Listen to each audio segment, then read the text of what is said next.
ایک خاتون کا فون آیا, انہوں نے کہا کہ میرے شوہر نے مجھے یو ایس اے میں ڈیورس دی ہے, طلاق دی ہے, اور اپنے شوہر کی برائیاں کرنے لگی. وہ صحیح کیس تھا, انہوں نے مجھے اجازت دی ہے میں نام لیے بغیر یہ واقعہ سنا دوں. شوہر بڑا نالائق, جو انہوں نے بتایا ایسا یوں بہت پوری کہ وہ غلط تھا وغیرہ وغیرہ. اب اس نے مجھے ڈیورس دے دی ہے.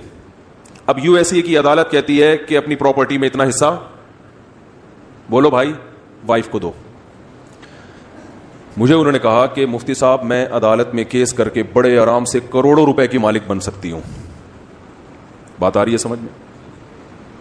عدالت نے بچے میرے حوالے کر دیے ہیں, سب کچھ ہو گیا.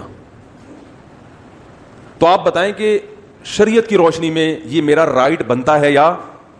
سنو میرے بھائی, یہ ہے وہ فیصلہ جس کا قرآن ذکر کر رہا ہے. میں نے پہلے تو اس خاتون کو شاباش دی. میں نے کہا میں مسائل کے جوابات بہت پہلے سے دے رہا ہوں, میرا خیال ہے 25 سال تو ہو گئے ہوں گے, اور 20 سال سے تو باقاعدہ پراپر طریقے سے. پہلی دفعہ کسی خاتون نے یو ایس اے یا یو کے سے فون کر کے پوچھا ہے کہ عدالت مجھے کروڑوں روپے شوہر کی پراپرٹی میں سے دے رہی ہے, کیا یہ میرے لیے حلال بھی ہیں یا نہیں ہے؟ ورنہ جب گورنمنٹ دے رہی ہو تو لوگ باپ کا مال سمجھ کے پی جاتے ہیں. سمجھ میں آ رہی بات؟ جبکہ وہ شوہر بقول ان کے خراب بھی تھا, حقیقت میں تھا نہیں تھا تو اللہ ہی جانے نا. اب ہم نے تو ایک طرف کی بات سنی ہے, فرض کر لیتے ہیں خراب تھا, وہ ہو بھی سکتا ہے, اور دی بھی خود اس نے ڈیورس, اور بڑا ظلم کیا اور یہ کیا اور وہ کیا. میں نے ان سے کہا کہ آپ کے لیے اس میں سے 1 روپیہ بھی حلال بولو نا نہیں. کہہ رہی وہ تو اتنا بڑا ظالم, اس نے یہ کیا. میں نے کہا جو بھی کیا اس کا حل یہ کہ آپ کی جان چھوٹ گئی. قرآن میں اللہ کا ارشاد ہے بیوی کو حقوق ادا کرو, نہیں ادا کر سکتے لٹکا کے مت رکھو اس کو, بولو نا فارغ کرو. تو قرآن نے کہا ہے فَإِمْسَاكُمْ بِمَعْرُوفٍ أَوْ تَسْرِيحٌ بِإِحْسَان, عزت کے ساتھ رکھو, نہیں رکھ سکتے تمیز سے بولو بھائی رخصت کر دو. اور تمیز سے رخصت کرنے کا مطلب قرآن نے بیان کیا, عدت کے دوران اس کا خرچہ اٹھاؤ. عدت کے بعد لا تعضلوهن ان ينكحن ازواجهن, عدت کے بعد کہیں اور نکاح کرنا چاہے تو رکاوٹ مت بنو. اب بدنام نہ کرو اس کو, ابے یہ تو ایسی تھی, ابے یہ تو ایسا, تاکہ کہیں اور شادی نہ ہو سکے اس کی. کسی بھی طرح سے اس کو دوبارہ نکاح سے مت روکو. اور جو کچھ اس کو تم دے چکے ہو فلا تأخذوا منه شيئا, کسی ایک چیز کے بھی واپسی کا مطالبہ. ابے کیا ہو گیا بول لو یار, گولڈ پہنا دیتی ہے نا ساسیں جوش میں آ کے, میری بہو کا ہو گیا. ابھی بہو نے پھر اگلے دن سے کچھ بھی کیا, اب کہہ رہی ہے گولڈ واپس کرو. نہ بھائی دے دیا, بولو بھائی آپ نے بیگم کو مکان اس کے نام کرا دیا یا پورے بحریہ ٹاؤن اس کے نام کر دیا آپ نے.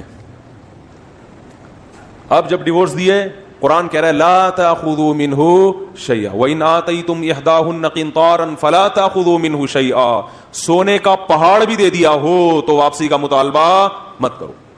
تو میں نے کہا آپ کے شوہر نے آپ کو جو گفٹ دیے وہ آپ کے ہو گئے, اور اگر مہر نہیں دیا تو آپ مہر کا مطالبہ کر سکتی ہیں. انہوں نے کہا وہ تو نہیں دے گا مہر. میں نے کہا پھر یہ کیس کر کے جو کروڑوں کے پیسے آ رہے ہیں اس میں سے مہر کی رقم کاٹ کے باقی کیا کر دیں, بولو نا بھائی واپس. یہ باتیں آپ سن تو رہے ہیں, سننے میں بڑا مزہ آتا ہے, جب آپ پر آئے گی نا تو پھر دیکھتا ہوں کون کتنا عمل کرتا ہے. سننے میں بہت آپ کو ایمان تازہ ہو گیا, اس خاتون کے زندہ باد کے نعرے لگاؤ بھائی, بڑی نیک خاتون تھی, واہ واہ واہ واہ. لیکن پریکٹیکلی ایسا ہوتا بولتے کیوں نہیں ہے, وہ تو بڑی نیک, میں نے تو اس کو بڑی دعائیں دی. میں نے کہا آپ تو ویسے ہی لگ رہے ہیں انشاءاللہ جنت میں جاؤ گی. کروڑوں روپے کون چھوڑتا ہے بھائی, اچھی خاصی جائیداد بن رہی تھی, اور پھر شوہر نے اتنا ستایا بھی ہو, پھر تو یہ تو بھی یہ ستانے کا کفارہ ہے, کفارے کے نام پہ.